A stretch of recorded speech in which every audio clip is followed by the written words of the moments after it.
എല്ലാവരും എവിടെ അനക്കമൊന്നും ഇല്ലല്ലോ. അപ്പം ഇന്ന് ഞാനിവിടെ തയ്യാറാക്കുന്ന ഡിഷെന്ന് വെച്ചാൽ ഒരു കടലക്കറിയാണ്. അപ്പം പഴയ രീതിയിൽ ആൾക്കാർ എടുക്കുന്ന രീതി അനുസരിച്ചുള്ള കടലക്കറിയാണ്. അപ്പം ഉള്ളിയും തേങ്ങാക്കൊത്തും ഒക്കെ വഴറ്റി കടലയുടെ കൂടെ വേവിച്ചെടുക്കുന്ന, അല്ലാതെ നമ്മൾ കുക്കറിനകത്ത് ഇത് ഉള്ളിയും എല്ലാം കൂടെ ഒരുമിച്ചിട്ട് വേവിക്കുന്ന രീതിയുണ്ട്.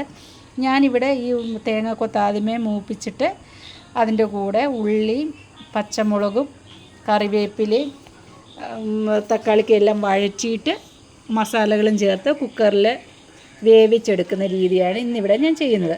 അപ്പോൾ ഉള്ളിയൊക്കെ നല്ല രീതിയിലൊന്ന് വഴറ്റിയെടുക്കാം. ഞാൻ വെളിച്ചെണ്ണ ഒഴിച്ച് തേങ്ങാക്കൊത്ത് മൂപ്പിച്ച് കഴിഞ്ഞിട്ട് ഞാൻ ചെറിയ ഉള്ളി സവാളയും കൂടാണ് എടുത്തിട്ടുള്ളത്. അപ്പം ചെറിയ ഉള്ളി തന്നെ എടുക്കുന്നവരുമുണ്ട്, സവാള തന്നെ എടുക്കുന്നവരുമുണ്ട്. ഞാൻ സവാളയും ചെറിയ ഉള്ളിയും കൂടാണ് എടുത്തിട്ടുള്ളത്. അപ്പം ചെറിയ ഉള്ളി വഴറ്റി കഴിഞ്ഞിട്ട് പച്ചമുളകും കൂടി ഇട്ട് കറിവേപ്പിലയിട്ട് നമുക്ക് ഒന്ന് വഴറ്റിയെടുക്കാം. അപ്പം വഴറ്റി കഴിഞ്ഞിട്ട് നമുക്ക് തക്കാളിക്കയും കൂടി ചേർത്ത്, തക്കാളിക്ക ഓപ്ഷനാണ്, വേണ്ടാത്തവർ തക്കാളിക്ക ഉപയോഗിക്കേണ്ട, തക്കാളിക്ക വേണ്ടുന്നവർ ഉപയോഗിച്ചാൽ മതി. അപ്പോൾ അതിൻ്റെ കൂടെ ഞാൻ മസാലപ്പൊടികളും ഒന്ന് ചൂടാക്കി ഈ ഉള്ളിയുടെ കൂടെ തന്നെ, ഉള്ളി സൈഡിലോട്ട് വെച്ചിട്ടാണ് ഞാൻ മസാലപ്പൊടി സൈഡിൽ ചൂടാക്കുന്നത്.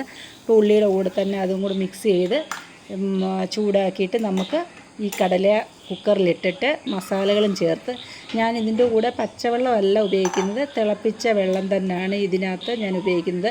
മസാലയുടെ മണം, പച്ചവെള്ളം ഉപയോഗിക്കുമ്പോൾ മസാലയുടെ മണങ്ങൾ കിട്ടത്തില്ല. അപ്പം ചൂടുവെള്ളം ഉപയോഗിക്കുന്നതായിരിക്കും. മസാലകൾ കറി വെക്കുമ്പോഴും എല്ലാം ചൂടുവെള്ളത്തിൽ ചേർക്കുന്നതായിരിക്കും നല്ലത്. അപ്പോൾ നമുക്ക് മസാലകളും ഈ കടലയും ശകല ഉപ്പും കൂടി ചേർത്ത് നമുക്ക് ഈ വെള്ളവും കൂടി ഒഴിച്ച് നമുക്കൊന്ന് കുക്കറിൽ വേവിച്ചെടുക്കാം.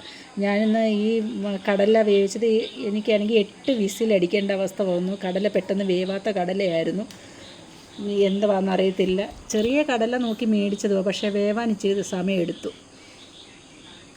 അപ്പം ഞാൻ ഇതിനകത്ത് ശകലം വെളിച്ചെണ്ണയും കൂടി ഒഴിച്ചിട്ട്, നമ്മൾ ഉള്ളി വഴറ്റുമ്പോൾ വെളിച്ചെണ്ണയിലാണ് വഴറ്റിയത്, എന്നാലും ഞാൻ കുക്കറിൽ വെച്ചപ്പോൾ അതിൻ്റെ മുകളിൽ എല്ലാം ചേർത്ത് കഴിഞ്ഞിട്ട് മുകളിൽ ഒരു ശകലം വെളിച്ചെണ്ണയും കൂടി ഒഴിച്ചിട്ടാണ് ഞാൻ കുക്കറിൽ വെക്കുന്നത്.